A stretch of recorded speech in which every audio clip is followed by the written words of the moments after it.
We're going to start the meeting, and I'm pleased that the recording is done. And today's controlling all the Zoom handle is Joe, and it's not going to be a debacle like last time. So it's going to be good. Carl and Bernie are in We need charge. to get the mic. Yeah. Recording in progress.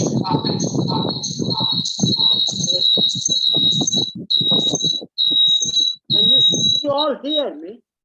Not well. Not well. I think we need. The mic. Can we mute, please? Sorry. Could we all mute while someone's speaking, please? Okay, I'm going to start the meeting. And dear friends, dedicated peace activists, welcome to the second joint meeting of Uniting for Peace and GAMIP on European Alliance chapter meeting on establishing departments and ministries for peace. Today in Europe, after relative peace for the last 75 years, we have war, killings, bloodshed, and suffering. Our thoughts and hearts are with those who are sheltering, who are fleeing, those millions caught in the midst of this ugly war, and who are the pawn in the rivalry of major powers: Russia, US, EU, UK, France, Germany. And the war industry is booming, and it exists for making money and enabling politicians and with the complicity of media to organize these wars and destroy families. At moments like this, I, as an individual, and we in the peace movement, collectively feel isolated and helpless as militarists have the field day. I agree with the United Nations Secretary General Antonio Guterres that fighting in Ukraine must cease or stop immediately, and negotiations and peace must return to the region. It's important we in the peace movement do not feel disheartened and carry on our endeavors for a more peaceful world. Even more than that, demand abolition of militarism, armed conflict, and military industry. Hence, our today's meeting on ministries and departments of peace at cabinet level is pertinent and very important. We have a heavy agenda for today, which includes opening remarks from Prince Ose, and then we hear the UN resolution for infrastructures for peace, and learning from ministries and departments of peace from different countries: USA, Latin America and Caribbean, Denmark, Spain, Cameroon, Nigeria, etc., to establish a chapter in your either in your country, in your city, or in your region. So all these, then after that, we will hear how to conduct outreach and communication, which will be followed with open discussion how it can establish national or regional local chapters. And it's already been said, if delegates like to talk about Ukraine, then last half an hour, we'll extend the meeting to another half an hour, and we can talk about Ukraine with that. So without any delay, let's start the meeting. And our first speaker is Prince Ose Irene, President of GAMIP, who will be speaking on the vision of Europe and also about African and Nigerian chapters. Ose, please welcome Ose, and Ose, you've got 10 minutes.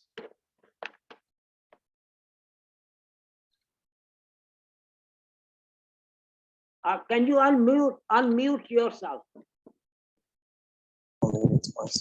Thank you. Hello, yeah, can you hear me?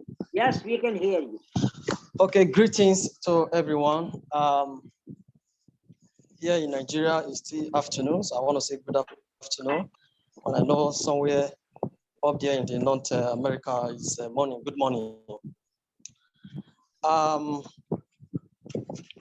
glad to be part of today's meeting. Firstly, I want to express my profound appreciation to Vijay and Joe Berry for putting up this meeting. As an individual, I have looked forward to a day like this when we'll be talking about European chapter of GAMIP.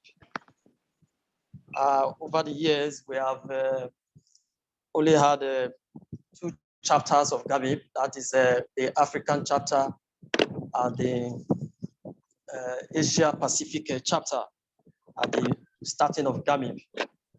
But in 2 years ago, we have the Latin American and Caribbean chapter of GAMIP. So the birth of European chapter of GAMIP is a step in the direction of progress as far as GAMIP is concerned. So I'm very happy and I'm pleased to have this going on today. Thank you, Vijay, and thank you for to everyone on today's call. Vijay, quickly, I want to quickly talk about on the vision, maybe mission, and just generally before I talk about the African Alliance for Peace and the Nigerian Alliance for Peace. I mean, the African chapter and the GAMIP Nigerian chapter. All right. All chapters are especially expected to have a vision that is closely related to the vision of GAMIP global body. And all chapters of GAMIP are expected to work towards actualizing the aim and the objective of GAMIP. So for me, I want to say, I want to propose this to the GAMIP European chapter, that the vision should be a European continent where all countries have ministries and infrastructures for peace at all levels that collectively form a dynamic system that promotes a culture of peace. So we look forward to this vision for the GAMIP European chapter. I come again, a European continent where all countries have ministries and infrastructures for peace at all levels that collectively form a dynamic system that promotes a culture of peace. Also, the mission expected to also be to provide leadership for a regional movement of a civil society and governments striving to develop ministries and other infrastructure for peace in Europe. I am also expecting a strategic objective of 1, political advocacy, 2, public and civil society outreach, 3, network development, and 4, organizational strengthening. For the principal activities of a GAMIP European chapter, which I think GAMIP should also look forward to, should be 1, to hold and host biennial regional summits. I know GAMIP global body usually hold a biennial summit, so every 2 years. So in between the 2 years, any regional or chapter of GAMIP that wants to organize a regional summit, we're very glad to have that done. Number 2 is to focus on the ministries and infrastructures for peace. Number 3 is to heighten awareness of peace infrastructure. And number 4, to provide access to peace training programs, methodologies, and best practice. We also look forward to GAMIP European chapter that will facilitate sharing of resources and information, and to align government to share knowledge and experiences. Strategies that GAMIP as a global body look forward to for as far as every chapter of GAMIP is concerned, which I also think the European chapter should also consider, should be 1, establishing national chapters to lobby for infrastructures for peace. Number 2 is develop strategies for networking, coordination, and advocacy. And number 3 is to focus on advocating for peace programs in higher institutions. Number 4 is to focus on establishing peace clubs in schools. So all these are some of the strategies and commitments we also look forward to from a GAMIP European chapter. It is very important that we promote every engagement that will lead to establishing national chapters within the continent. Because like I said in one of the emails I sent, the national chapter actually the chapters, the members in the national chapter are usually the ones that engage the parliaments in their countries, the government in their countries to campaign and advocate for Ministry for Peace. So we look forward to GAMIP European chapter doing this. Quickly, I want to quickly talk about the African Alliance for Peace because I only have 5 minutes to make this presentation. I think I've already spent like 2 or 3 minutes out of it. So for the African Alliance for Peace, we have a number of countries that are within the African Alliance for Peace. Originally, GAMIP was established in 2005. I joined GAMIP in 2007, and I worked with my colleagues to found the Nigeria chapter of the GAMIP in 2008. We had Mike Appin was the former president of GAMIP. He was in Nigeria to be part of our event there. So we have this in the Nigerian chapter. We have 36 states in Nigeria plus the Federal Capital Territory. We have representatives and members in all the states. And we have been working and we have organized programs. In 2008, we organized our first program to launch the Nigerian chapter. Every year, we usually come up with a program. In 2010, the Nigerian chapter hosted the African Alliance for Peace. It was an event that was organized in Abuja. We have continued to engage our parliaments and ministry and the executives in Nigeria. Nigeria case is a bit peculiar in the sense that for a ministry to be created in Nigeria, it does not necessarily need the endorsement, lobbying the parliament. It is essentially the work of the president. So engaging the members of the executive to create such a ministry of peace is actually what is obtainable here. And we have been doing that. And we now also have a youth chapter of GAMIP. We recently created that last year. And we have them in some universities in Nigeria. We started with the university where I lecture. That's the Federal University of Ekiti. We now have a GAMIP youth chapter, also established in other chapters of the GAMIP. Nigerian chapter of GAMIP is one of the chapters within the African Alliance for Peace. We originally had the South African chapter. We also had in Rwanda. We now also have in Cameroon. And we have in Burundi. We have in Chad. And many other African countries we're relating. And the African chapter has been doing pretty well. The African chapter organized its first regional summit in Ghana in 2008. After that, in 2010, the African chapter of GAMIP organized another regional summit in Nigeria, in Abuja. That was in October in 2010.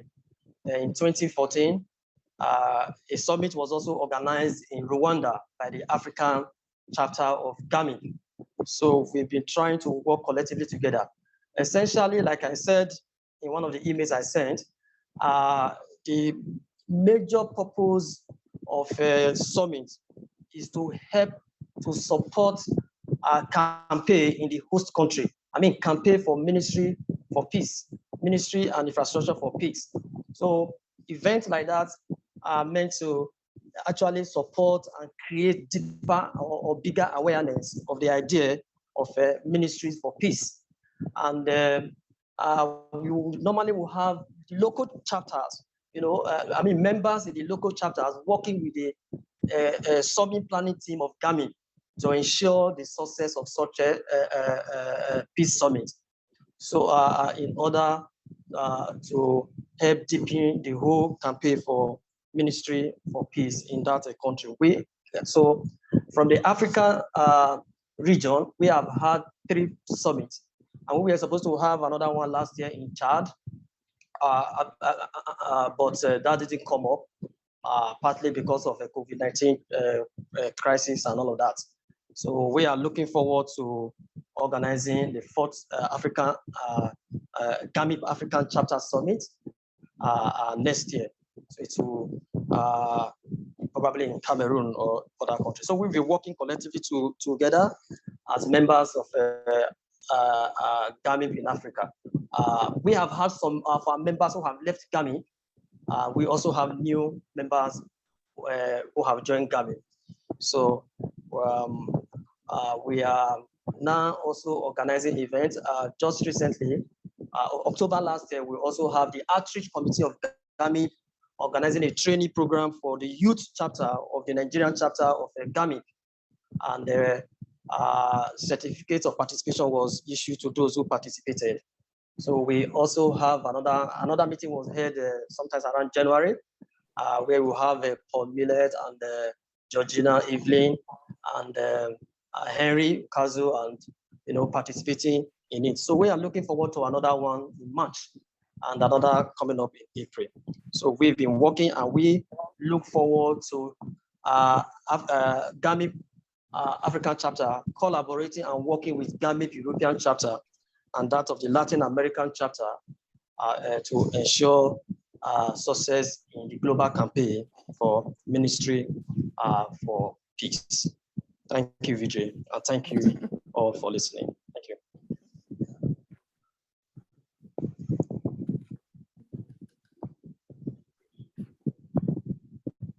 Hello? Thank you, Vijay. You're fine now. Yeah, Okay. thank you. Thank you, Joe. Okay. Thank you, Jose. And now our next item is UN resolution for infrastructures of peace. So it is ever so important that we have the backing of United Nations, and none other than Anne Crater is doing excellent job raising that profile in the United Nations for GAMIP. Okay. Sorry, VJ, I think everyone else needs to mute. We've got a lot of background noise. I certainly have. Okay. Please, everyone, can you mute? Except me. Okay. All right. Good, good, good. So I hope everyone can see me. And I was trying to make a point that the GAMIP has its legitimacy because of one of the reasons it has got legitimacy is because we have produced we have a resolution, UN resolution of infrastructures for peace. And a lot of work has gone and is being done. And to let us know the latest position and where we are, we have Anne Crater. And you have 10 minutes to do that. And let's have the history as well of this UN resolution, please. Okay, well, thank you, everybody.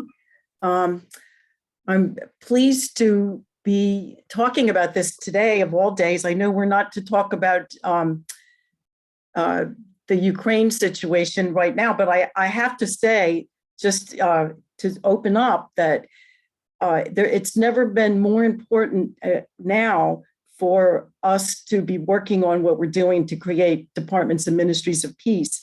I had actually responded the other day to a statement that was written by a very prominent person at the UN of the Global Security Institute. And I just want to start by reading this. It's a nice segue to the UN resolution. In the course of his statement, he said, "War has no place in the 21st century when humanity already needs to address so many pressing issues." And then he goes on to say later, "We regret that better use was not made of diplomacy, mediation, and common security mechanisms earlier in the conflict to address and resolve historical grievances." And so to me, that just like captured my heart, because that is what departments and ministries of peace are all about. Like if we had been creating these infrastructures around the world, maybe in the last 10 years, perhaps we wouldn't be in the situation that we're in right now. And so it's just gives me great hope to be here today, that you're actually forming a European chapter, because I find that just so ironic right now, of all the things that really need to happen in the world, that you've already started forming this chapter. So with that said, let me just continue on that theme, because how the idea for the UN resolution happened is, well, let me just preface this by saying I've been a part of the US Department of Peace Building campaign since it began in 2004 and 5, after the Dennis Kucinich campaign, which Nancy's going to be speaking about. But in addition to that, I have also UN status in the NGO community with an organization that's been working there for many years on the culture of peace and the UN resolution for the culture of peace. So to me, the whole idea of infrastructures for peace and the culture of peace resolution that was passed at the UN, they're all connected. They give legitimacy to each other. So back in 2006, when I first started coming to the GAMIP summits, the first one was in Canada. And at the end of it, it was extremely inspiring at the time. And at the end of it, we were asked to come up with, everybody did this visionary exercise. I think it was when we went to on to the World Peace Forum at that point in Vancouver. And we were all supposed to meditate and visualize what it would be that we could do in our own domains that would have the most powerful impact on creating peace. And what came to a little group that I was working with that included Maggie Corin, who's part of this, I think this chapter here in Europe.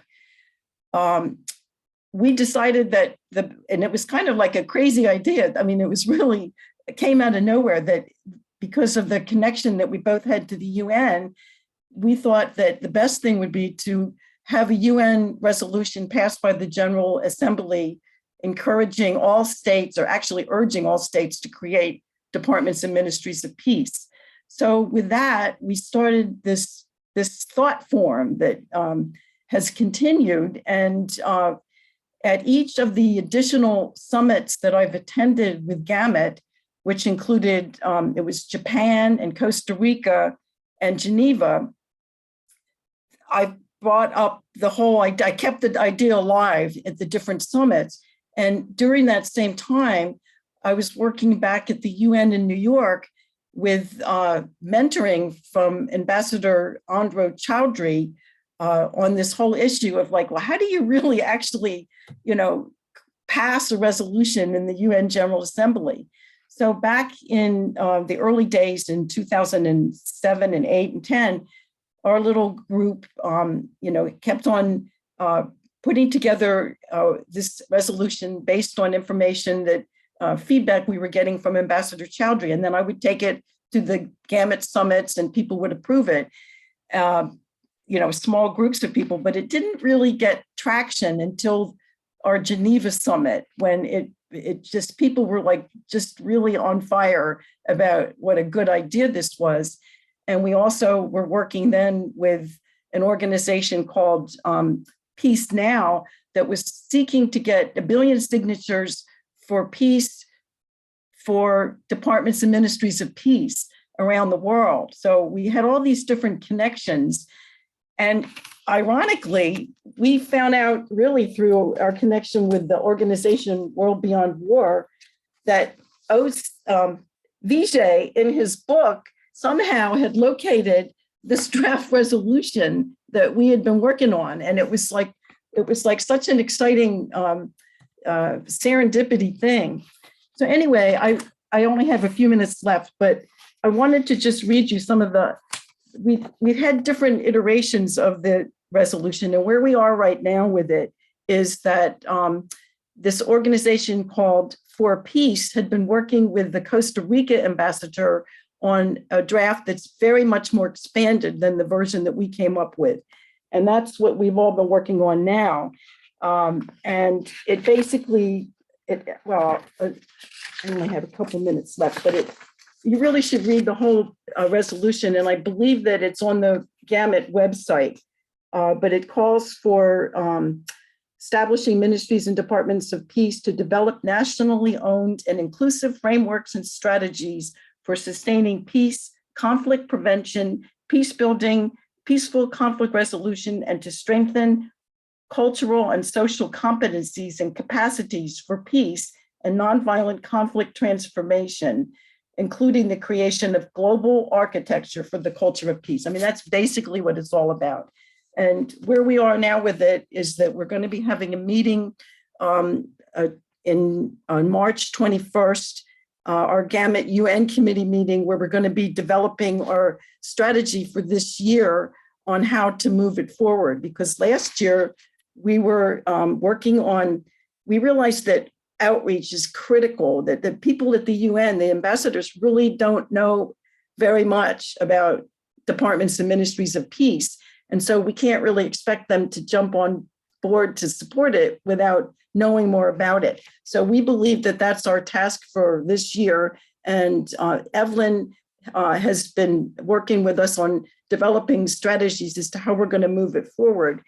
One final thing I'll say before my time is up is that last year we were advised by Ambassador Chowdhury that it would be better to start with trying to get a simple sentence attached to the annual global resolution for the culture of peace that passes the General Assembly every September. So we worked last year on trying to make that happen, and we developed a concept note about why departments of peace are important, which I don't think it's on the website yet. I think we need to put it on the website where you can go look at it. So that's really what we want to focus on this year, that we want to take proactive actions now before September, so that we might be able to have that, because the ambassador said that once that passes the General Assembly, people know more about departments of peace, and then later, the long-term strategy is then for passage of it. And I think it's going to happen fast now because of the time. And that's the end of my 10 minutes. Thank you.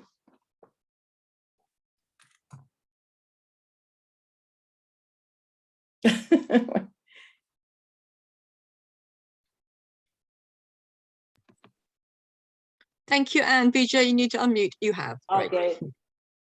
All right. Thank you, Joe. Yeah, I was saying that we look forward for the passage of this department for UN resolution in September or after. And if there is any help needed from any of the chapters, please let us know. Yes, we will. We definitely need your help to reach out to your ambassadors. Yeah, and if you need to give some complimentary books to any of the UN people, let me know and I will send them. Good idea. Okay. Okay, our next item is progress of the Department for Peace Bill HR, I believe HR stands for House Representative, 1111, which was presented, which has been presented by Congresswoman MS Barbara Lee of California, but it has been presented before by Dennis Kucinich and before by many people. So Nancy, you got 10 minutes to tell us the history of this bill and what is the stage of this bill now. Okay, Okay. Nancy, the floor is with you. Okay, thank you. Well, thank you, Joe and BJ, for inviting me. And I'm really glad Anne's on. As I said, it's really, really early in the morning for me. I'm in San Francisco Bay Area in California, and probably not so coherent at this hour. So Anne, please add anything, anything that comes up. VJ mentioned Barbara Lee is the sponsor, is the current sponsor of this bill. We took to her office a copy of his book, when we were last able to do this all in person. So thank you for that, VJ. Thank you for sending us the book. And I think it was Ose who also mentioned local, how important it is to do this at every level. So in the San Francisco Bay Area, we have in Oakland a Department of Violence Prevention, and then in Richmond, a Neighborhood Vision Project, which are all about infrastructures for peace.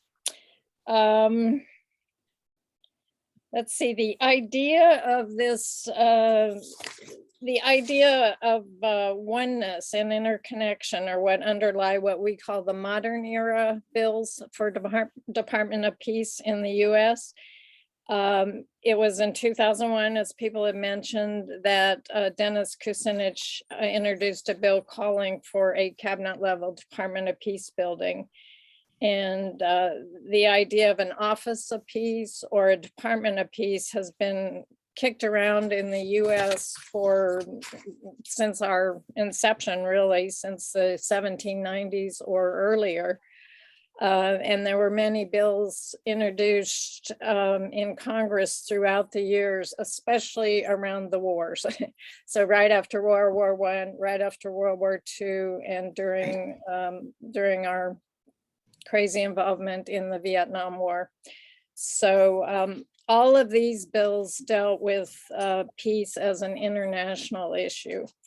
And when Dennis Kucinich introduced his version, his bill in 2001, it was the first time that legislation recognized that domestic and international peace are very much tied together. It recognized that the root causes of violence and the root conditions of peace apply to peace at every level, from personal, family, to community and the justice system, and nationally and internationally. Since 2004, the Department of Peace Building campaign, which includes Anne and a lot of us throughout the country, a group of citizens have been actively working for a Department of Peace building. In the US, if a bill doesn't pass in one Congress, it dies. We have to reintroduce it again. So with every Congress, which starts every 2 years, we have to introduce a new bill.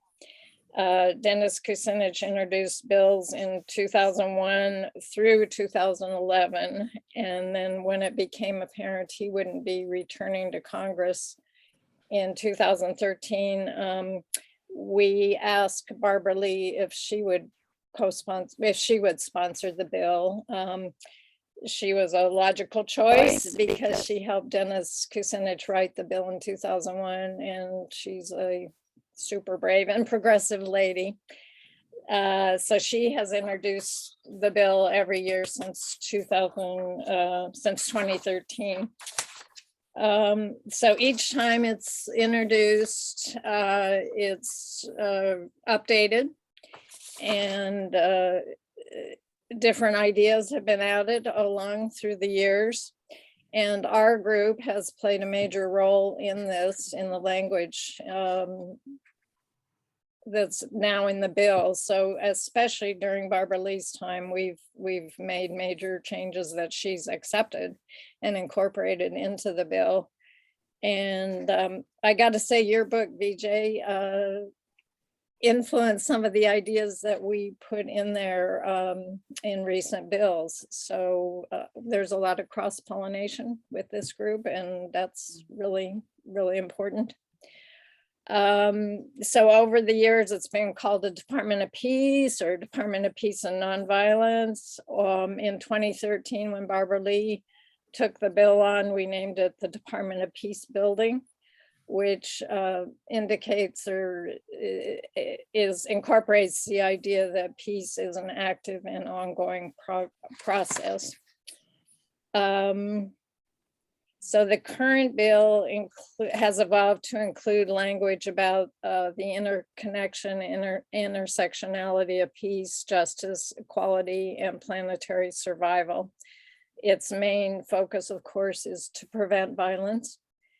And it's about putting into place an infrastructure that will promote and sustain a culture of peace building.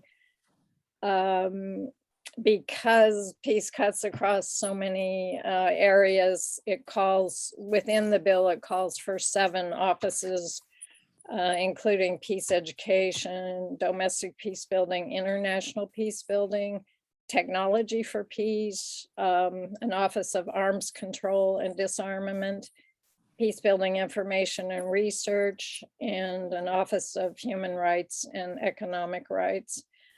It also calls for a commission on truth, racial healing, and transformation, which is very important in the US, everywhere else too, I'm sure, but here, and for a commission to study and develop reparations proposals for African Americans. 85% of the bill goes toward domestic peace building things, ideas of teaching peace to our children, dealing with addressing the gun violence epidemic in the US, addressing the crisis of violence against women and the rampant police violence, hate crimes, racism, and inequality. So there are lots of programs and ideas to put these ideas into effect. It calls for grants for peace education and developing school and neighborhood programs for nonviolent conflict resolution and creating local peace building initiatives, and so on. So the role our campaign has played is not only in developing the legislation, but trying to get co-sponsors over the years. Right now we have 27 co-sponsors in Congress. We need a lot more. So that's what we're working on. And we're doing that by engaging, contacting members of Congress constantly. We have meetings with members of Congress. We're asking organizations, we have a list of organization endorsers of over 200 organizations. And if I get really clever, I'll put all this in the chat room, but we could use any and all organizations domestically and internationally to say how important it is that the US have a Department of Peace Building. We also have just a newly started petition, which I'll put in there for a Department of Peace Building, and I'll put in the link for the UN resolution too. So these are all things that all of you can do and to help us move forward on what we're doing. What else? I mean, there's so much more that could be said, but I will not go on too much longer. Part of the bill incorporates a Hopi saying that together with all nations, we protect both life and land and hold the earth in balance. And that's what we're doing. I think it's so important that we all are working together for this. And I really appreciate, again, being invited to this call. And also today is Losar, is Tibetan New Year. So please think about our Tibetan friends. So that's it. I will yield unless you want to add anything, Anne. Okay, thanks, Nancy. Just the one thing was not clear. How many co-sponsors you need before you can table the bill? Well, that's there's no set number, but there are 435 members of Congress, and if we really wanted to ensure that it would move out of committee and on, we need many more than 27. Barbara Lee has sort of challenged us to try to get 200 members of Congress to co-sponsor, which has never happened before. The most we've ever had is 76. So, you know, it's a lot of changing hearts and minds. But if she doesn't get, you don't get 200, she can still table the bill in the Congress. It could, I mean, if there's a will to move it forward by the congressional leadership, they could do it with one person, really. But that's not likely. That's not usual. Okay, thank you, Nancy. Thank you very much. Okay, now next one. Yeah, next one we are getting to GAMIP Latin America and Caribbean chapter. Is Alicia here? Is Alicia on the call? Don't see No. her. No, She's not here. No, okay, then let's move on to the Cameroon chapter till she comes. And for Cameroon chapter, I invite Justin Coacho and Paul Malik to tell us the progress of the Cameroon chapter. The floor is with both of you. And you have 10 minutes.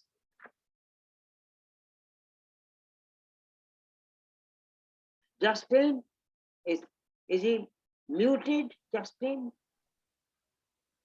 Or Paul?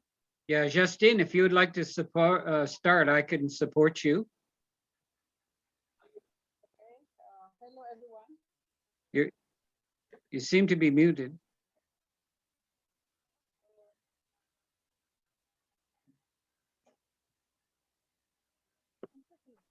Hello. Hello. Yeah, can you hear me? Hello, everyone. Hello. You'll have to get very close to the microphone, Justine. Your volume is very low. Can you turn your volume up, Justine? Turn your volume up. Hello,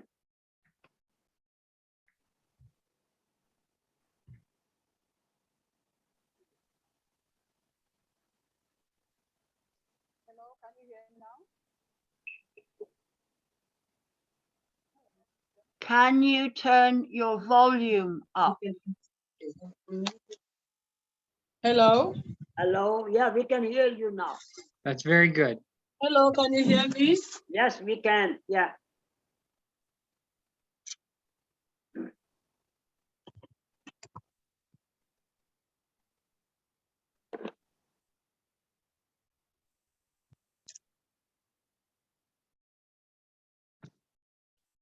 Did we just lose Justine?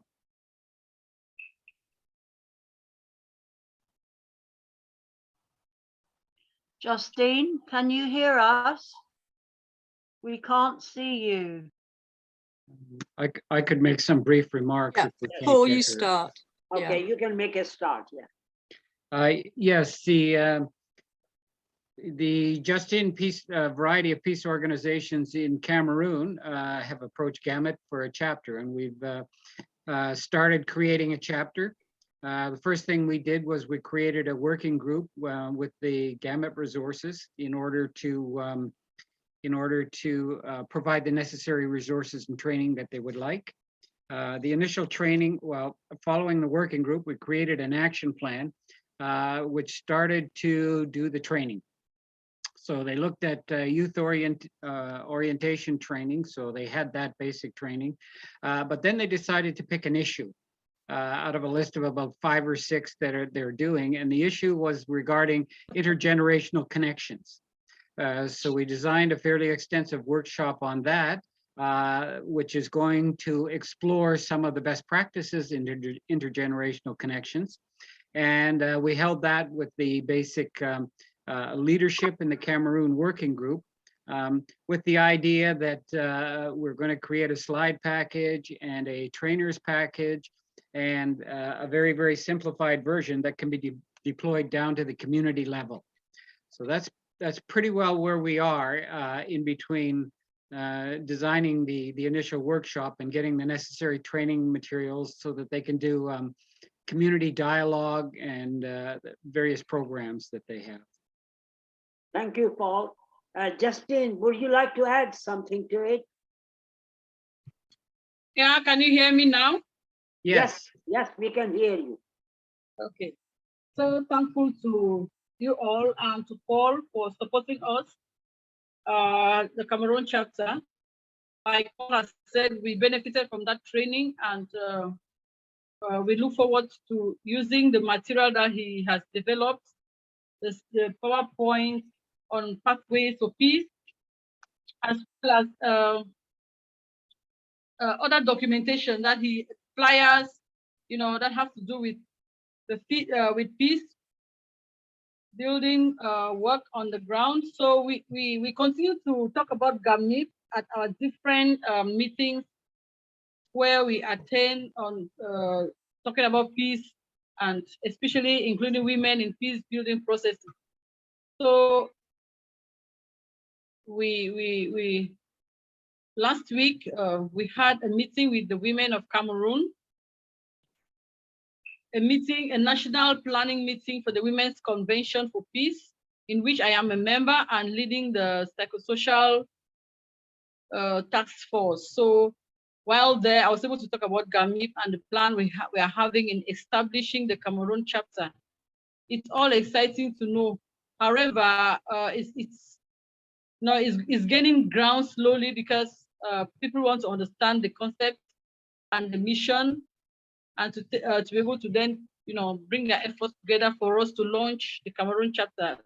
We are looking forward to actually having the Cameroon chapter kick off in a grand way, because we have been working in smaller groups. But we think that it is GAMIP is a vision worth, you know, extending nationally. But we are envisaging so many training workshops based on our different projects and activities.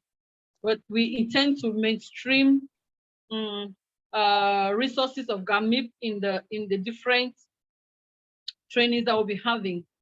So we are including GAMIP, that's using GAMIP vision, mainstreaming GAMIP vision in all our activities that we will be carrying out in the nearest future, you know, especially with the European Union project. So we really look forward to using the material that Paul has developed to pass across the message for a culture of peace.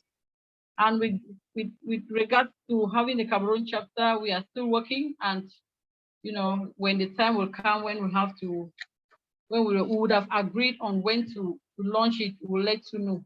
But we're already doing work on the ground and teaching the youth as well on the necessity to engage for peace in you know, especially on the intergenerational dialogue. So that is what I can say for now. But my colleague Ebale, she's also on the call. Maybe she has 1 or 2 things to add. Yeah, sure. Ebale. Yeah, sure. Hildy, please, can you add whatever? Yeah. Hello, everybody. Hello, Ebale. Yeah, thank you so much for always giving us a platform for us to extend our activities on building a society or a culture of peace in Cameroon. So far, we have been able to develop an action plan with our colleague in Bamenda. We have an action plan already wherein we intend to carry out advocacy and mobilize community on the importance of establishing a Cameroon chapter of GAMIP, as well as we want to engage with the media, because the advocacy is also going to engage with media and other outlets to really raise awareness on the importance of establishing this chapter, because we have to get buy-ins from other stakeholders who are going to be actors of this process. We also have other actions on building capacity of youth and localizing the United Nations Security Council 2250 on youth, peace and security, because we see that youth have a great role to play when it comes to peace building and nation building. So we are excited and we are hoping that we would in the long run be able to meet up to put these action plans into reality.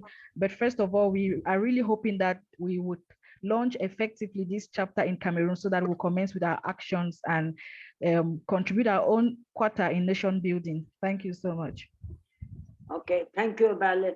Yeah, just a suggestion for your group that you come up with a time span that we are going to do something in October this year, or September or November, and then all your activities can gear through that. So we have tried that when you commit yourself to a date, then all the things fall themselves to complete that action. Okay, thanks very much, Justine, Paul, and Abele for updating us on the Cameroon chapter. Okay, now let me move on to the Danish Ministry for Peace Initiative.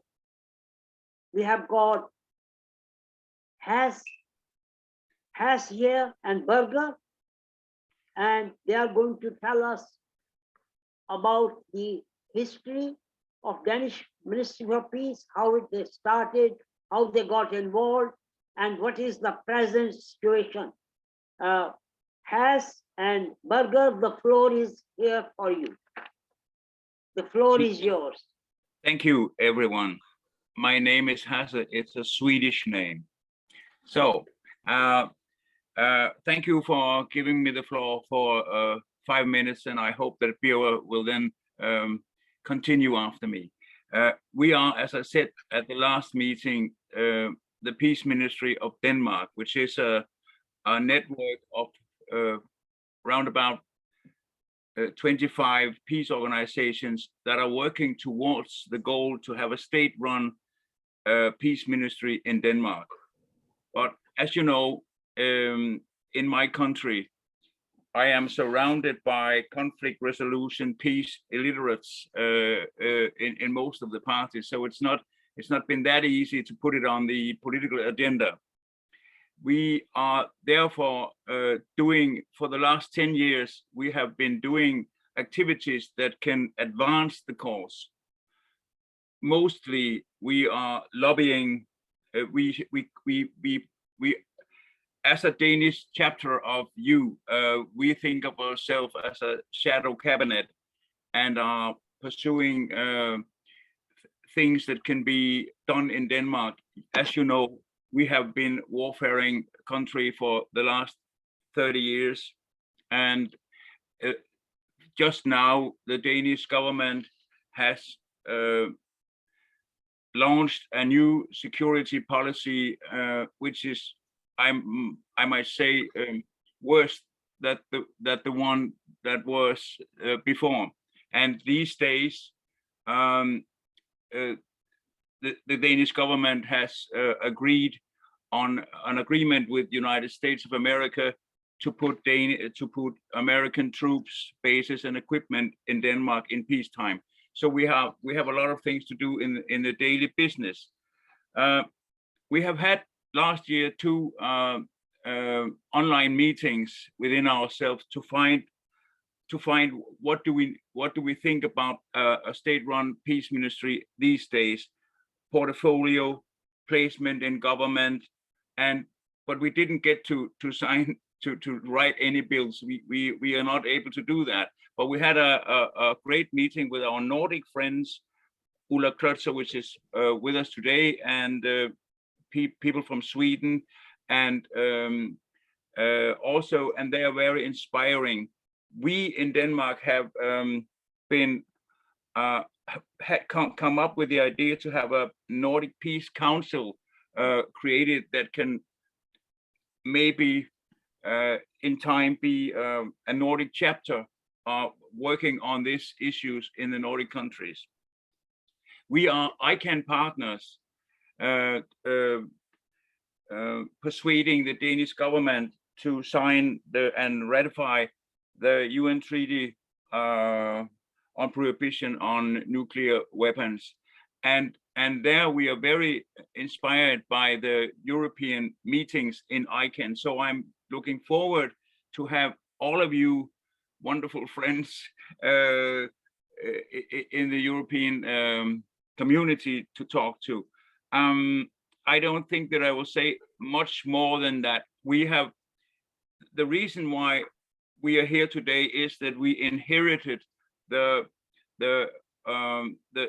I can say chapter, the Danish chapter on you guys from Bjørn Norup's organization called Peace Alliance. So I'm happy to give the rest of the few minutes that we have at the moment to Bjørn to say something about whatever he wants on the Danish situation, which we think, as you know, in Denmark these days, most of the political talks are about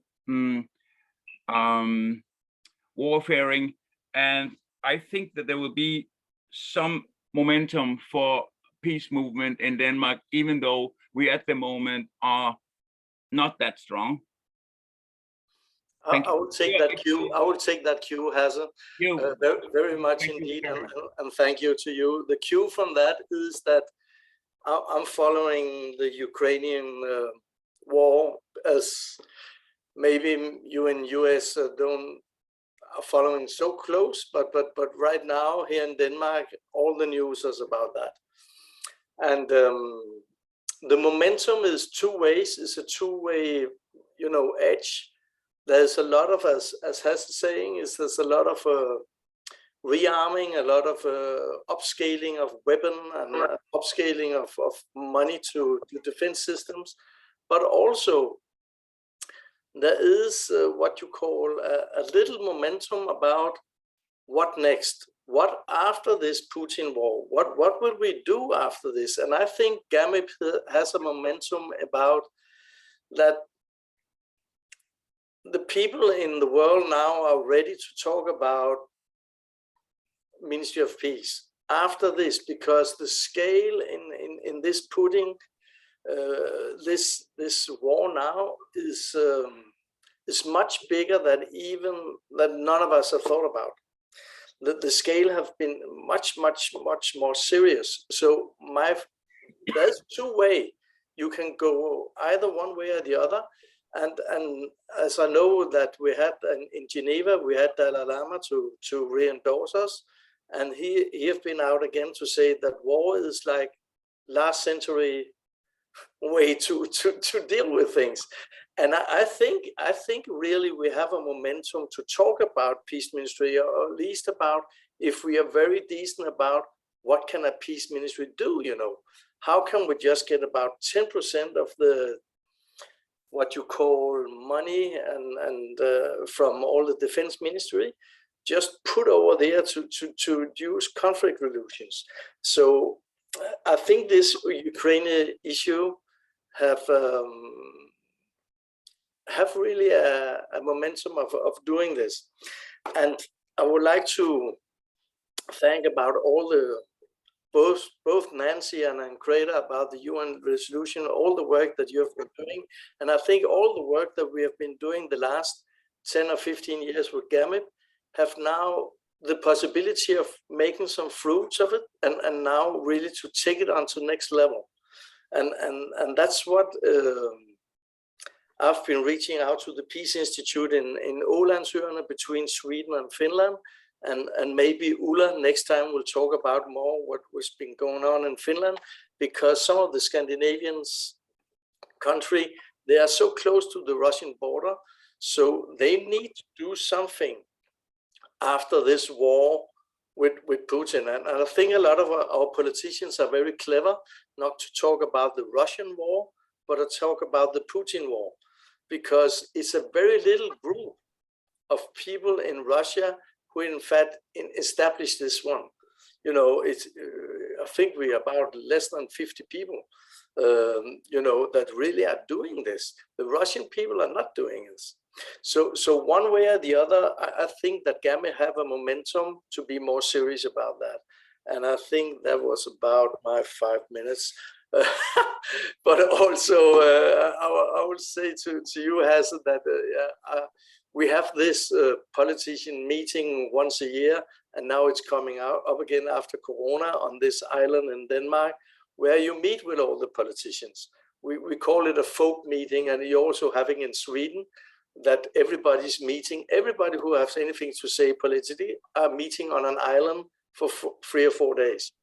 And you talk to everybody, and there's, you know, 100,000 people going there to talk about it. And they do that in Sweden also. So I think that this year that we should talk to some of the politicians there, because when they have a glass of wine and a beer, it's easier to talk to them about these things. And I think we still have the momentum of doing something about that in Scandinavia. So that will be one of our issues on this year's event with the politicians. So thank you again. And I will send you, Vijay, a lot of suggestions about also about how to do with the website and so on, and how to do it. But my credits and my kudos and hearts to doing this European chapter. So thank you to all of you. Thank you, Burger. Thank you very much for the update. You got something to add? Yes, just a few words, just not stealing your time, everyone.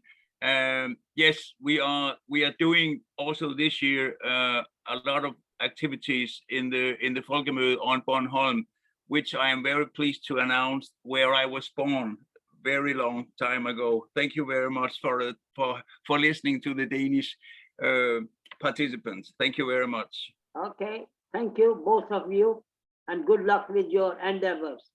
Okay, now we have got the Spanish Ministry for Peace Initiative, and we have today Felipe, who will give us the update, how it happened, how it started, and what is the progress of the Spanish Ministry for Peace Initiative. The floor is with you, Felipe. Yeah, well, thank you very much. Thank you to everybody for this opportunity. So yeah, my name is Felipe Daza, and I am a member of the board of directors of the International Institute for Nonviolent Action, where I participate. I work with Simonetta Costanzo. So this intervention is on behalf of Simonetta Costanzo. We have been preparing this intervention together. So we'll start mentioning that in 2009 in Catalonia, a regional government of Spain had approved a fomenting peace law, which implied the creation of a peace commission and the International Catalan Institute for Peace, what is called ICIP. One of the main goals it was mentioned in this law was the creation of the infrastructure for peace. I had personally been one of the 25 signatories of the London Pledge since 2005.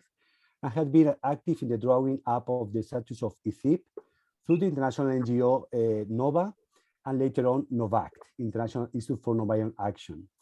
We had also had an office then in the autonomous government of Catalonia called Office for the Promotion of Peace, that has the ideal embryo for which a peace department could have blossomed.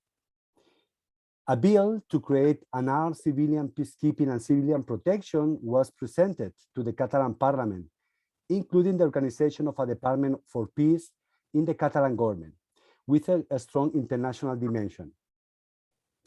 In 2010, the Catalan Parliament assigned to ICIP the task to produce a research to analyze the technical and financial feasibility of this initiative, by comparing with other similar infrastructures, such as in Germany. During this period, the Catalonians approved a new constitution, but the Spanish government declared it unconstitutional and canceled. This was the beginning of the last, let's say, national conflict between the central government and the regional government in Catalonia. This conflict, as you know, reinforced the Catalan movement for independence, and this struggle lasts around 10 years. Due to this situation and also the last economical crisis, the legislative process to approve the announced civilian peacekeeping and civilian protection law was stopped. This political and economical crisis also contributed to the closing of the Office for the Promotion of Peace and the turn towards an Academy of IFIP, where also social and political advocacy was forgotten, both for the political needs of Catalonia in the state diatribe, but also the superiority, as you know, of the defending economical interests and over social needs. However, civil society continued to build momentum for the promotion of peace and respect of civil and political rights.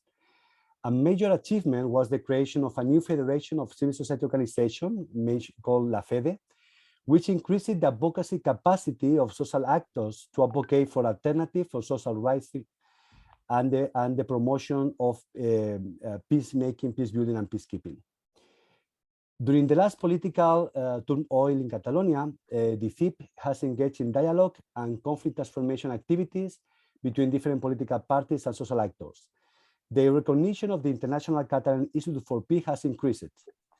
Also, the Catalan peace organizations have played an important role to de-escalate the tension and protect human rights in Catalonia through the creation of a national human rights defenders network, which we monitor human rights violations during the protests, and we have been also very active at the international level, advocating for the prevention of war, the militarization of societies living under conflicts, and also with a special attention to the prevention of violent extremism, and also the denouncement of new forms of war, like cyber war, private military security companies, drones, and other type of technologies. And also advocating for the reduce of investment in defense and military, among others. So we are just now starting over the whole process again, hoping that the last 10 years of experience in the needs of civil society organizations and that of policymakers of these terms may motivate for further steps in this sense, both in the autonomous government of Catalonia as in the state of Spain. So I would like to say that I think it's very important for us that we need to revitalize our advocacy action to Catalan and also Spanish institutions. For this purpose, we think that the cooperation and the coordination with all these initiatives that you've already presented are essential. I agree with my colleagues, with you, that we have a political opportunity to create a real alternative to the militarization of our societies by building a new European security architecture based on human security and also based on another civilian peacekeeping and civilian protection. So I will stop here and we have more time for the debate. Thank you very much. Thank you, Felipe. The one question for you is the Ministry of Peace initiative is just in Catalan or any other cities in Spain? So the Catalan government, which is basically one of the most progressive regions in Spain, is basically a regional initiative. It's also true that we have been in contact with different national institutions, central government, to promote the ministry, but still we are basically mainly focused at Catalan level. However, again, I think that we have this political opportunity to not only to focus in Catalonia, but also in the whole Spain. So I think that we need to rethink about our political strategy and to advocate more effectively in the central government. Yeah, thank you, Felipe. Yeah, there are many big organizations in the mainland Spain, and I think you need to connect with one or two of them and put the proposal in the Spanish government, because as you are aware, there is a conflict between the government and the Catalan. So we are all aware of that. Okay, thanks for your input and let me just add just one very quickly. Today we had a meeting with a Ministry of Social Services in Spain, in Madrid, and we are already put on the table the idea to create a new alternative to the militarization of societies, in line with the whole debate around the Ukrainian war. So I think, yes, I think there is already the issues there, and we have been in contact with more than 10 organizations in the whole Spain. So we are going to build from that. Thank you very much. Okay, thank you so much. So we move on to the next part of our program, which is how to establish a Ministry for Peace chapter. And we have Paul Mallet here, and who's done lots and lots of work on the governance manual and lots of other documents for Ministry of Peace, which he has already circulated to many of you. So Paul, thanks for coming today, and you have 10 minutes. Okay, thank you very much. If you wish, I can do my session, and I can do Georgina's session, as she's not here. Okay, fine. Okay, Yeah. so we'll do it. I'll do them together. Okay, then. So what I'd like to say first off is that all of the resources that we have are freely given. And one of the things is to take all of our resources and only use what you need, only use what you want, and change and tailor it to your own political and cultural situations. So I have a very, very short presentation, which I can share.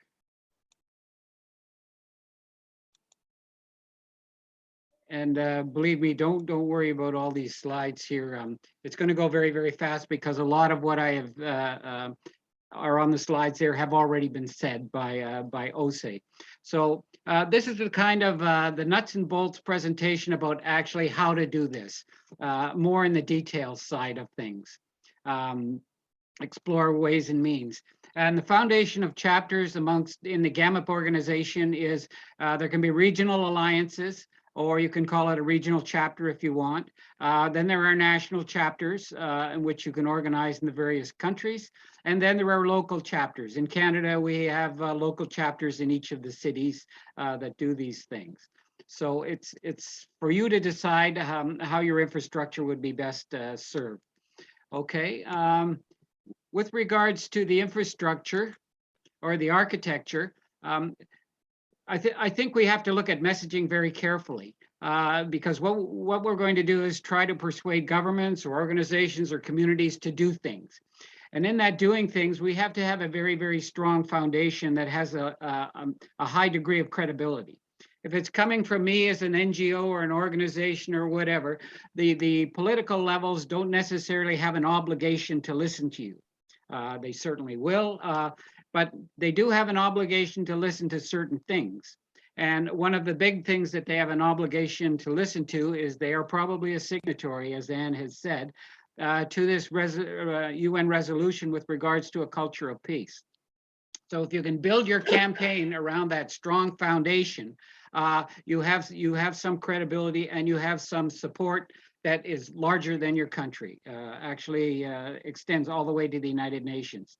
So there is an architecture that starts with that as your main message, and then a national chapter for this, cultures of peace and infrastructures for peace, which are all interconnected.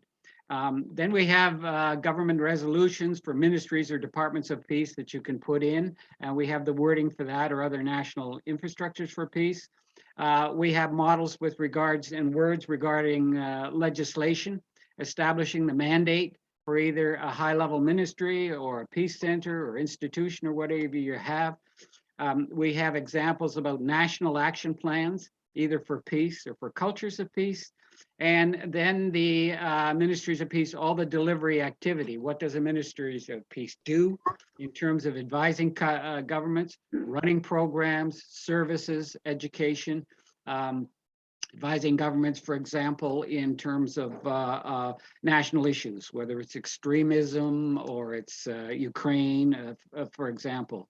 The idea being is that there is a large sort of rush to the laws of armed conflict. But if we have a peace ministry before that as a precursor to the laws of armed conflict, we would say, what would a Department of Peace do in this particular situation? So that the laws of armed conflict are an absolute last resort. So there's community level peace centers or groups, and then the idea of peace educated citizens, peace practitioners, and peace professionals in the picture. And we have a lot of documentation going all the way down. Okay, so the cultures of peace regarding the UN resolution, it's a set of values, attitudes, traditions, modes of behavior, ways of life, but it needs strong institutions and ministries to make this happen. And it has to be all the way down to the community and the individual levels. Now, this is the larger vision. And I would say something like this, we're looking at, who knows, a decade maybe in some countries, but the idea is that it's the journey that's important here. You're going to make progress and awareness. So the resolution does have 8 action areas in the cultures of peace in the resolution 243. And it talks about education, economic social development, human rights, gender equality, democratic participation, understanding, tolerance, participatory communication. These are words from the actual resolution, and international peace and security. So you can now decide what you need to focus on, and perhaps number 8 is something that can get the attention of various governments, political organizations, or groups. You know, that as a culture of peace, and in addition to this resolution, we can say this about this international and peace situation that we have.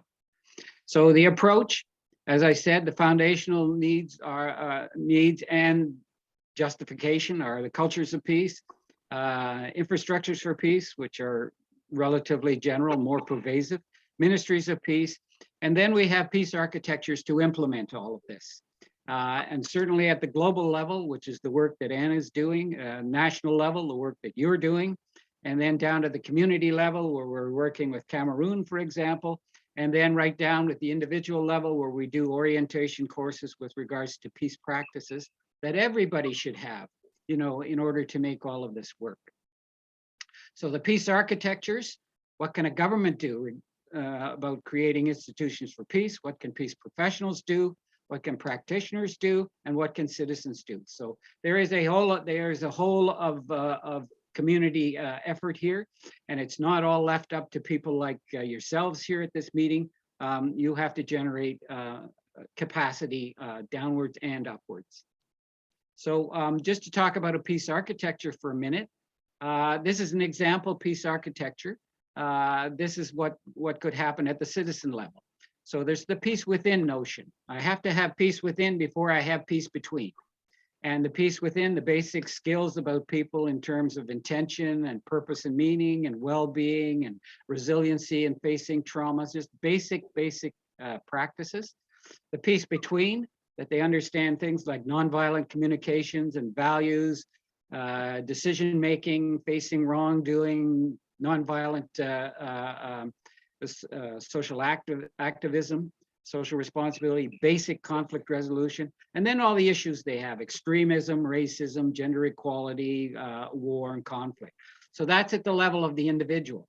Then at the level of the community, there can be, you know, practitioner roles and responsibility, building a peace center, building an action plan, building communities of compassion. And there's an international organization that speaks to that. Then the practitioners can do the outreach, the education, the coaching, the connections, the intergenerational connections, for example, ethics awareness, resiliency facing trauma, basic conflict resolution skills, reconciliation skills, closure models, activism, and addressing thus specific peace issues and concerns that a community might have. Then way up at the professional level, you're looking at legislative frameworks, national peace centers or peace institutions, a national action plan, and then you're going to encourage the peace centers below you and all the services and programs that you could possibly do. Developing citizens and professionals, the education, training, the advisory, research, monitoring services to governments, national ethics program, disclosure, reprisal protection programs, conflict resolution, reconciliation, closure, and then support for international and domestic peace operations. So there's a very, very robust thing that a peace Department of Peace can do that's going to have a lot of influence, not only on domestic, but foreign policy in the country. So the resources that we offer in order to get you there is I4P Infrastructure Peace Workshop, working group implementations, short and long orientation course. We got a basic peace practices guide that talk all the things that are in the architecture, a peace practitioner guide at the community level, one at the professional level that should guide and work, and then train the trainer guides and trainer workshops. So there's a way that we can in a joint working group that we can accompany you in your journey here, and that we can offer any of this as you go along in bits and pieces, however you would want it. Documentation resources, we have a government's manual, talk about campaign plans, government legislation, resolutions, examples, establishing national action plans, ministries, and all the way down to the bottom. So in chapter building, the regional alliance, as we say, you're in the business of supporting and creating subordinate national and local chapters. You're in the business of holding your own networking events, summits, education programs, services, and focusing on ministries of peace building activities in the various countries you have there. Basically, there's a governance manual, there's application forms, action plans, there's references that we have, sample documentation, joint working group, the benefits of collaboration, where do you want to start, which modules do you want, action planning, just as a very, very quick summary on education and the services you want to create, the interaction, what you want to do. Oops. That's, don't know why it's not changing slides. Okay, and then at the national level, a political public campaign, what that consist of, and we've talked about this. What can a ministry do? What should the minister do? The core mandate of a minister, for example, provide a peace building voice in cabinet or whatever your high level parliamentary or government activities are. Develop the action plan, engage in peace building research, serve as an advisor to the government on responses, act as a monitor, and act as a focus for UN policies, legislation. And this is just simply mapping that you can do, government advisory planning. Basically, what would a minister of peace, this is what we can do outside of this, the organizations that we have. We can provide examples of what would a ministry of peace recommend to the government regarding some issue, Ukraine or whatever, in order to build the awareness of this capacity. So we put out little communiques, just that, this NGO or this group or whatever, if we were a ministry of peace, what would we advise? And under the guise that as a ministry of peace, you're part of government. You're not part of the other side sort of thing. So community level peace building, we've talked about that, conversation and dialogue services, how to promote well-being, conflict resolution, resilience, addressing trauma, the cities of peace concept that people can join, community action planning, a little checklist, how are we going to get through that? At the individual level, we use the Aga Khan model, the three-step model at communities and whatever. In other words, what is the need? The second level is what can I do for myself? And the third level is what help do I need from others? So action plans are built along that framework. Your life is your message, and engagement. These are just basic things we can do. And so the way forward as an alliance, that you would probably want to consider some sort of vision and priorities with regards to I4P, national, community, peace issues, nuclear weapons, whatever you want to do first, because a lot of these tracks can be done in parallel. maybe a campaign to identify and support member chapters, maybe the education and training that you might want to do, the programs and services, documentation. What first kind of thing. So in a very, very short time, that's the presentation that I would give, and Georgina with regards to communication. So I would invite any questions or comments or emails offline or discussions, and I'm more than happy to enter into a dialogue or an accompaniment relationship and join you on whatever journey you're going to undertake here. So thank you very, very much. A pleasure. Thank you, Vijay.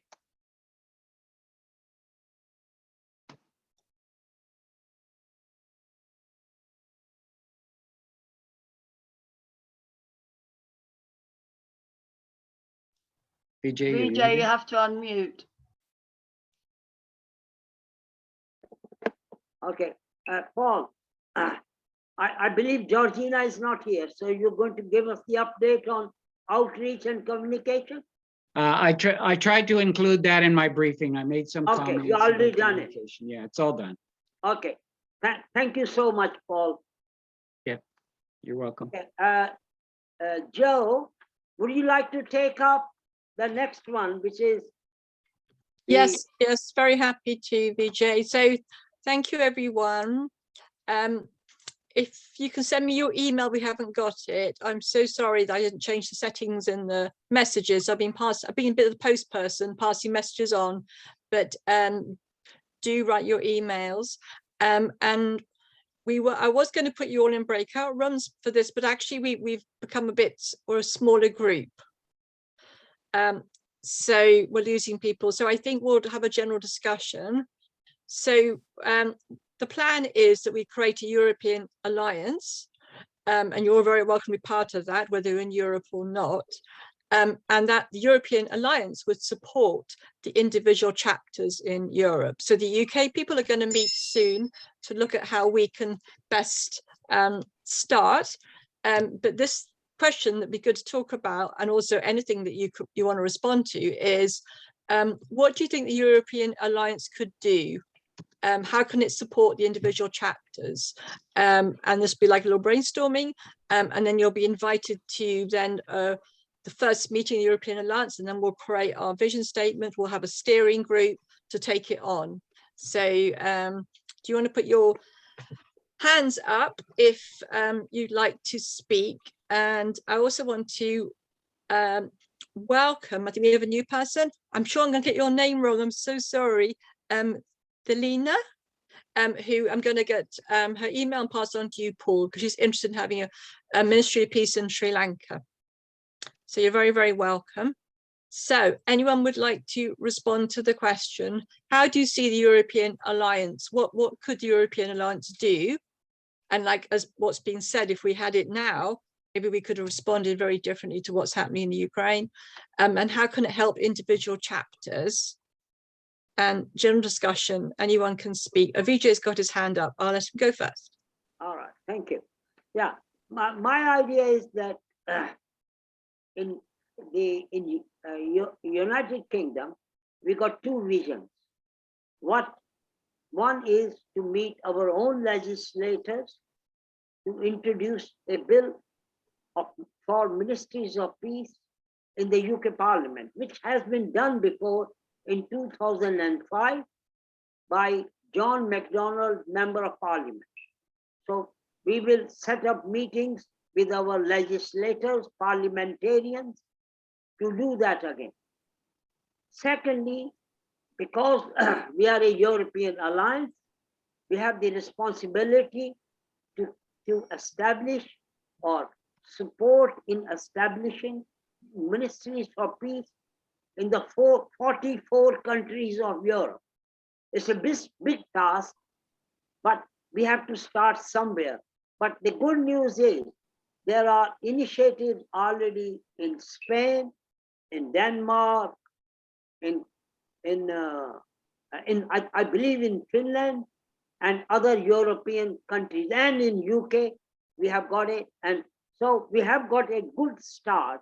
And from there, we have to take it over. I think I will, and what will help is Paul's governance documents will help us take us forward. So after this meeting, we'll be setting up other meetings for the European Alliance chapter and also for UK chapter. Thanks, Joe. Thanks, Vijay. Great. I'm now going to go to next person hand up in order is Hesse to speak. I just saw that Ulla Klötzer from Finland has raised her hand, and I would like to listen to what she has got to say before I say my part. Thank you. Okay. All right. I pass to Ulla. Okay. I told you already last time that we are a very, very tiny movement, but we have made this suggestion already to our government, which hasn't responded in any way. But of course, we have to continue pushing. So what we have done is that we have, first of all, we will have a demonstration on the Women's International Day next week. Where I also will try to get all these women inspired to push the political part so that we might be able to get 1 or 2 parliamentarians, members of parliament, to at least listen to the idea. That would be a start.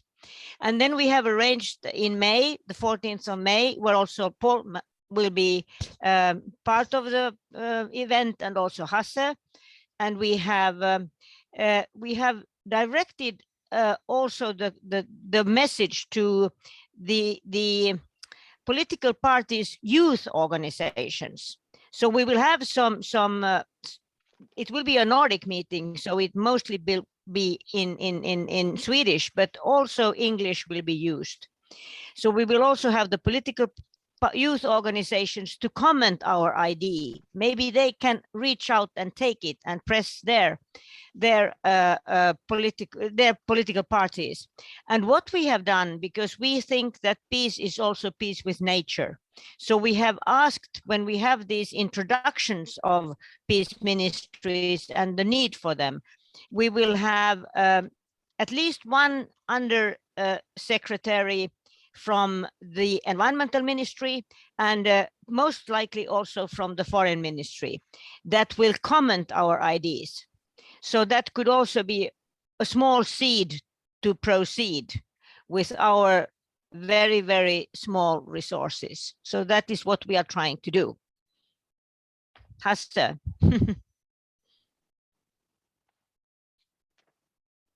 Yes.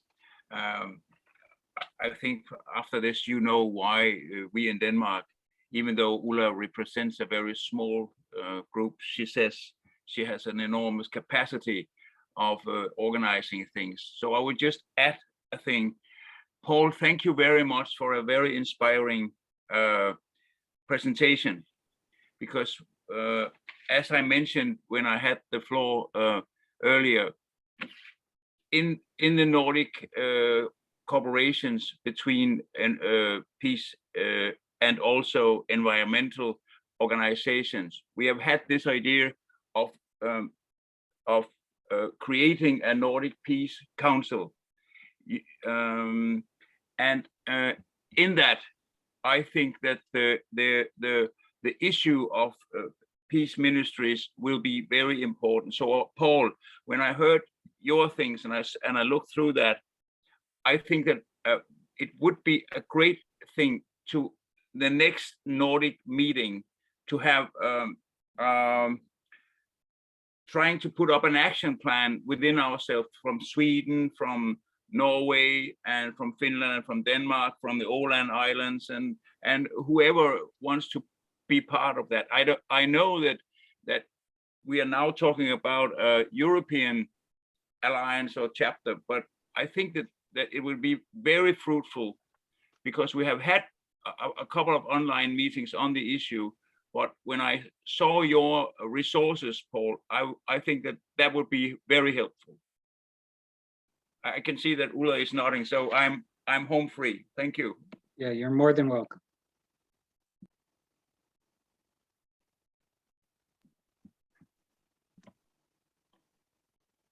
Paul, did you want to say anything else to that, or?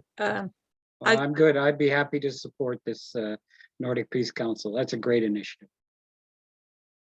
Yeah, I think that sounds absolutely brilliant. Paul, can you send that the model you just presented now to all those participants, please? The model, you mean all the PowerPoint slides? Yeah, exactly. Okay. How about if I send it to you and Joe, and you can, I don't Okay, have yeah, everybody's email address. Yeah, okay. And you can spread Send it it wherever to- you like. Okay. That's fine. Thank you. Thank you, Paul. Great, and Paul, that was an amazing presentation. It's so full. You covered like every possible aspect. So that's such a gift you've given us all. So thank you. So next hand up we have Berger. Do you want to speak? Yes, I would like to say, just to short, for the first, you're talking about what can we do here in the European chapter. And I think right now that we are 20 or 30 persons here, and now is the start, but I think it would be nice to make some subcommittees where we can get these issues, small issues that people can participate in, so we are more efficient.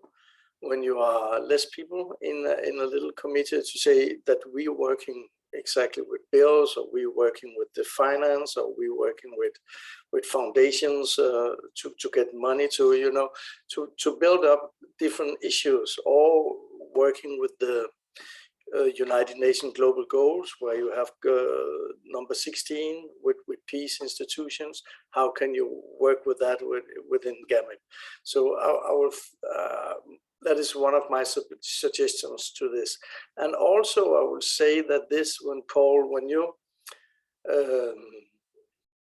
this presentation made is a fantastic tool to do things like this. And I remember about 10 years ago, so I had a talk to Torkel Stoltenberg, who was the foreign minister in Norway and who was in United Nations.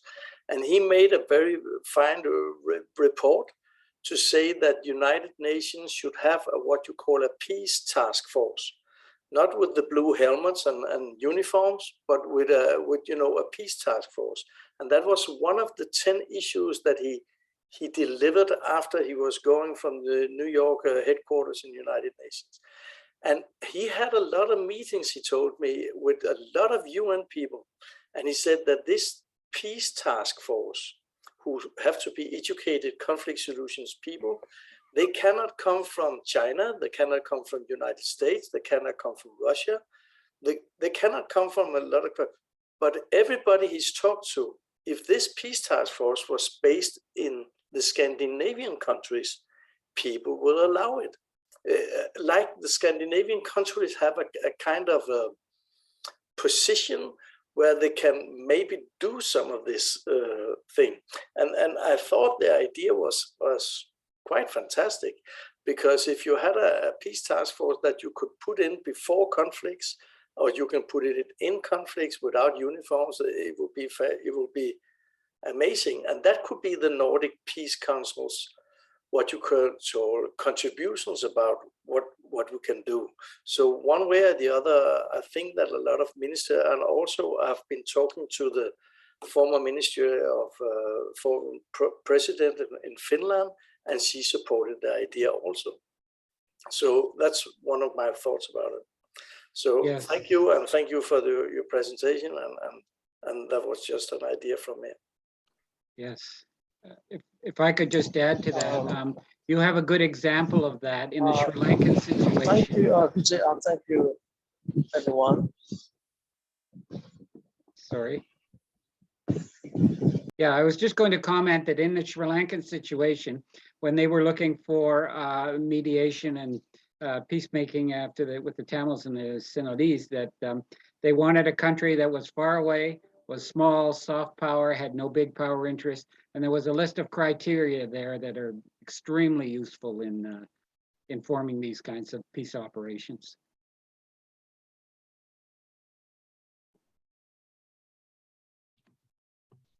Thank you, Paul. Anna, I think you're next. would you like to unmute and speak? Yeah, I was just going to say that sometimes all this peace stuff can seem a bit boring, and I just think bear in mind that sort of millennials and younger people, they are really up for peace building and action. They're very into activism, you know, like Greta Thunberg and all the school strikes and marches, and that's really big now. So just remember that places like Africa are really inspiring because they are very young. Their populations are hugely young compared to some of the sort of European populations, which are aging.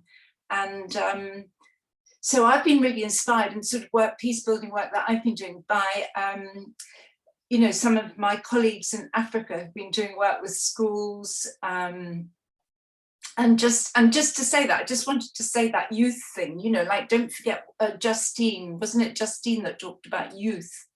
So they, with their social media, and they just love to be activists, and we really must appeal and involve them. Otherwise we just seem like sort of elderly peaceniks, you know, from the 60s, you know, and that's not very sexy or vibrant for them.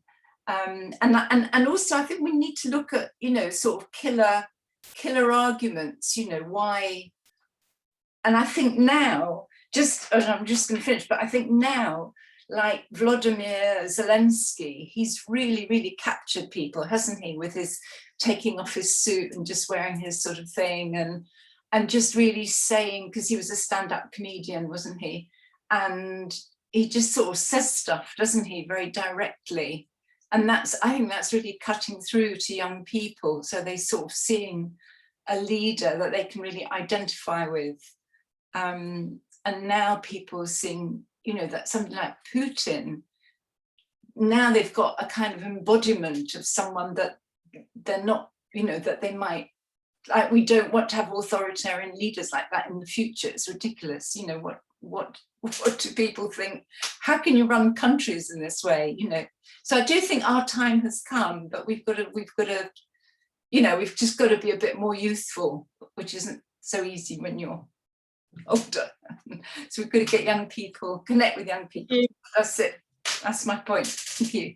It's my message. Thank you. Thank you, Anna. That's a great point. You know, and the beauty of this model is that, so if you're part of the UK, which I hope you will be, Ministry of Peace, we can focus on young people. Or this is about creating the structure, and then each country can take where it needs to take it.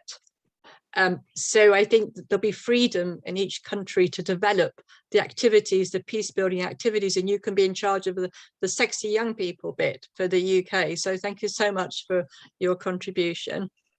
Now I'm going to pass to Evelyn. You're muted, Evelyn.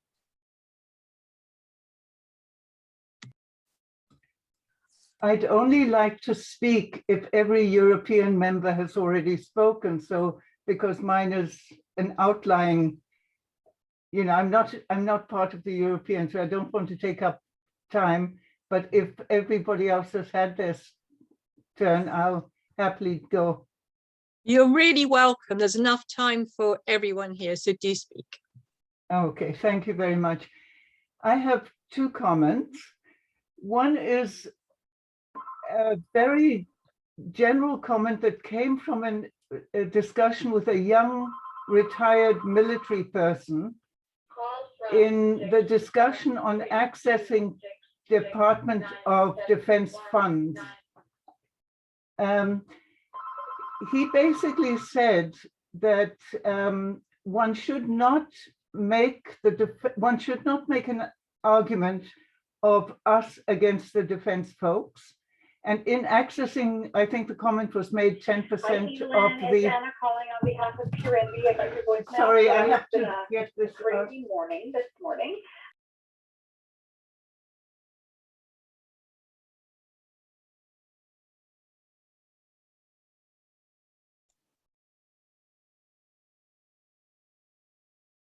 You're muted. Oh, sorry, I'm muted because there was an interruption at this end. Can you hear me? The idea of accessing 10% of the defense funds, he said, don't talk about the equivalent of a plane. Anyone can do. Sorry? Hello? Please carry on. There was someone speaking, but carry on. He said, don't, in asking for 10% of the defense funds, talked about the bridge to nowhere rather than the equivalent to airplanes, you know, the cost of one fighter plane, because the planes can defend. Anyway, that's just an aside. The main point I wanted to make was, for anyone that's interested in pursuing the notion of peace professionalism, we do have a methodology that is looking at values and competencies on a competency-based evaluation. So please feel free to be in touch with us if you are interested in pursuing the concept of peace professionalism based on core values and key competencies on a professional basis. Thank you very much. I'm sorry, I'm a little incoherent because I was put off by the phone call. No, thank you. You made lots of sense. So thank you so much for sharing that information. Great. So next, we'll go to Lilias. Sorry, you can unmute and speak. Yeah. Hello? I think we have somebody wanting to speak at the same time. No? No, you go. You're next. Okay, all right. Yeah, well, what I wanted to say really was, Paul, I tried to take some pictures of your presentation with my camera, and I thought your presentation was absolutely marvelous. No, not absolutely marvelous. Mostly marvelous. Actually, near the end, some of it I found a bit too much information. I would love to see it printed as in a book, just exactly the same PowerPoint presentations page by page. It was nearly a book, wasn't it? I mean, I don't know how many pages there were, but there was quite a few, and most of it was brilliant. I would love to be able to peruse it. And maybe I could make some suggestions to edit it so that it's more succinct. But basically it was fabulous. Yes, that's what I wanted to say. But then because I'm always led astray by and inspired by other people, when Anna Lubelska said about peace being boring for young people, I have to say that recently I've had a 22-year-old young man move into my house, and when he found out about my peace activism, he was horrified, because he says that the more that you concentrate on war, the more you give it more of a body somehow, and he doesn't want to hear about it. He doesn't want to know anything about it. I think basically it's so horrific that he doesn't want to have anything to do with it. So I don't think it's just that young people find peace boring. They can't believe that we're ever going to get it, and they think it's a waste of time trying to engage with it, or they don't want to get involved with it because what we are facing actually is pretty horrific. The African stuff I thought was really, really inspiring. What's happening in Africa is an example for all of us, and it's really, really brilliant. And killer arguments. Personally, I think I want to make a statement about killing humans. There is never a justification for killing another human being. And if everybody took that on board, that would be peace, wouldn't it? Then we can work on the justice and everything else after that. And that's all I have to say. Thank you.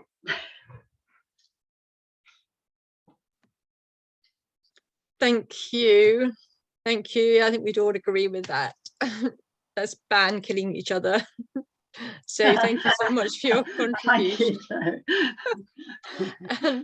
And let's pass now to Anne. Do you want to unmute and speak? Yes, thank you. I just want to say something really quickly before it gets lost, addressing what Berger had just said about the United Nations peace task forces. You know, I went back and I consulted Vijay's book on our old UN resolution, and I just want to read you what one of our suggestions was, which I do not believe is in the current version of the UN resolution. It says that this Department of Peace or Infrastructures for Peace would invite the Secretary General to create a link within the UN system to facilitate coordination with the national ministries or departments of peace in collaborative efforts to promote the culture of peace. Such link would evaluate how all adopted UN actions contribute to the culture of peace by having culture of peace impact statements. So I think we need to put that back in the new one. So thank you for that, Berger. I hadn't even thought of it. That's all.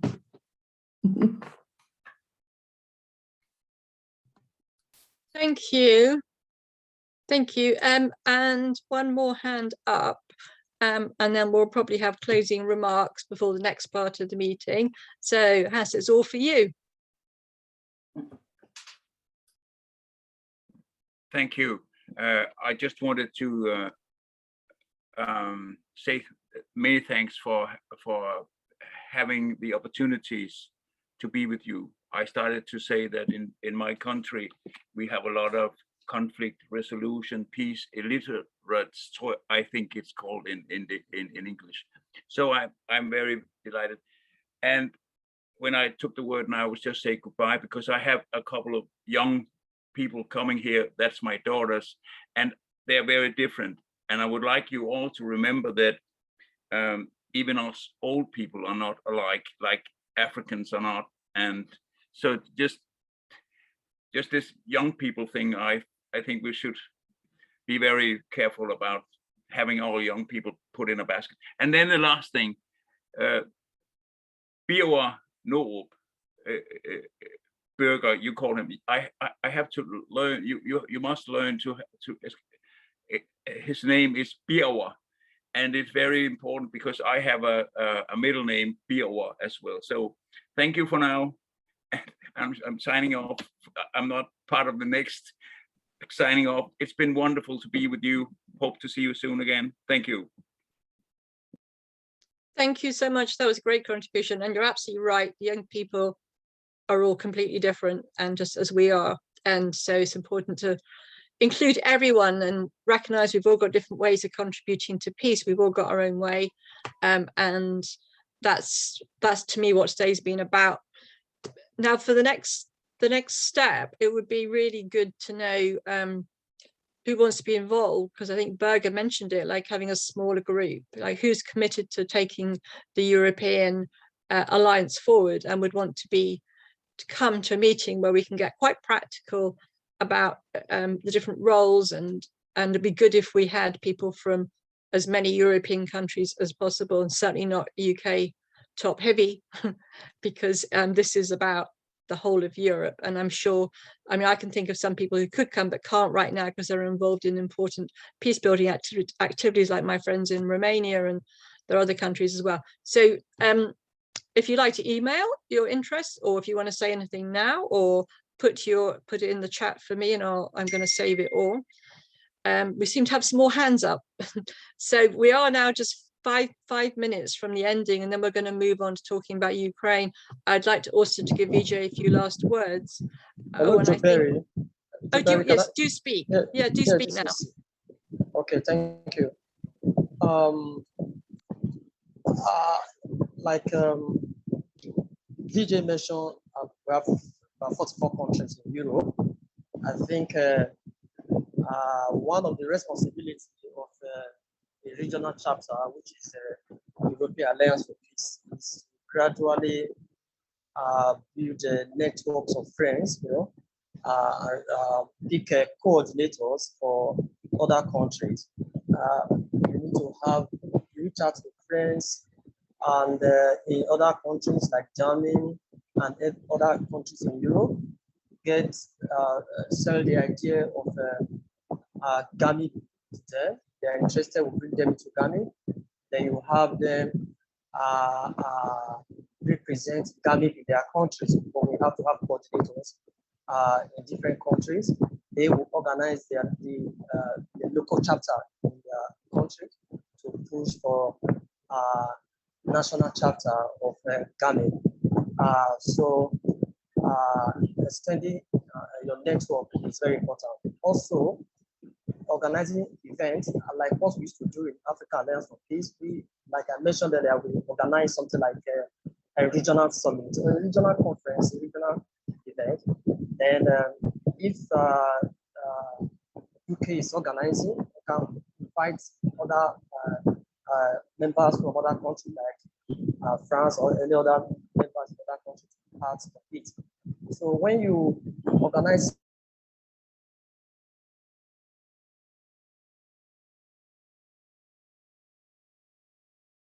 to build that unity and understanding, as you know, as far as the Ministry of Peace is concerned. So organizing events and also reaching out to friends in other countries and inviting them to join GAMIP and appointing them as representatives for their country to start up national chapter will very important in building and creating awareness for the European Alliance for Peace. And in doing this, the Outreach and Network Committee of GAMIP can work with the European Alliance, you know, to train any of the coordinators or representatives appointed in any country who do not currently have a GAMIP chapter in Europe.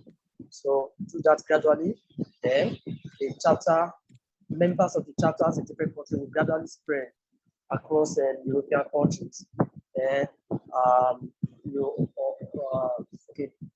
Then each of the representatives will build up the local chapter. You have that.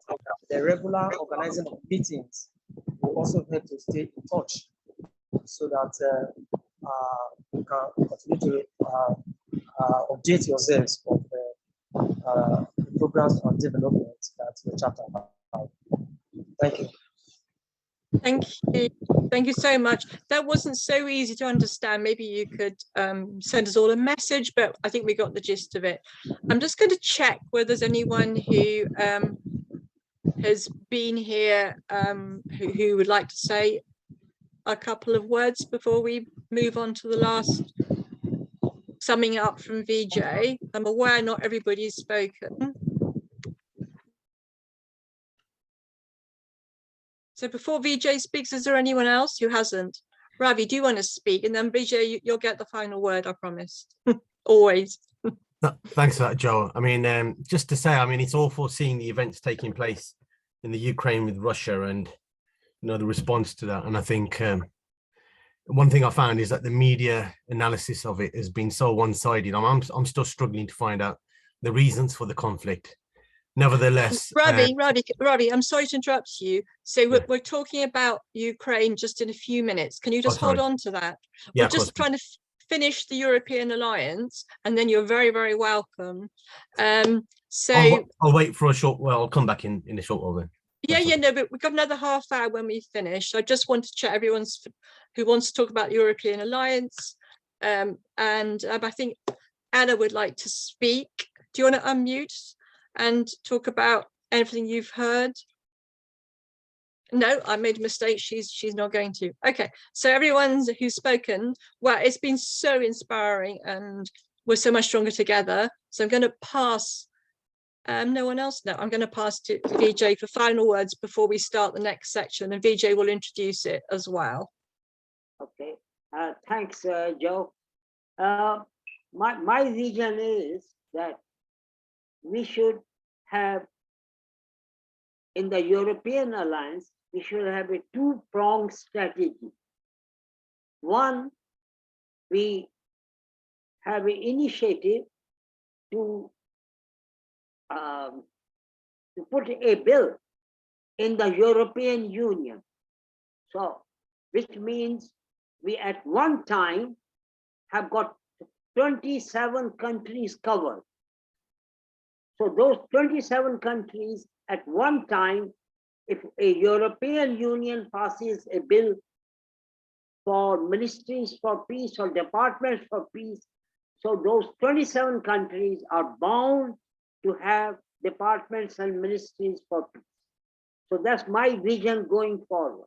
And second vision is there are excellent departments and ministries of peace initiatives in many countries. So we will support them in any way going forward. So next agenda of the meeting, which we will tell everyone, will be quite different from this one. I think I will stop here and we can start the next session.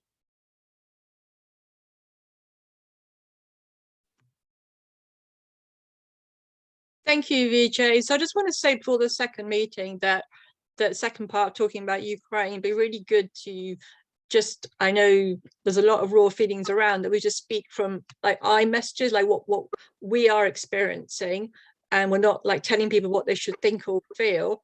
We've all got our own experiences which are important to us, and I think that's fundamental to talking about this very complex situation. So I'm going to back off now because I've got to leave soon. Over to you.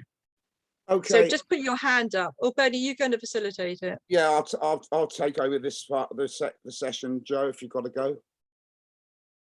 Well, not take over, but moderate or help or whatever.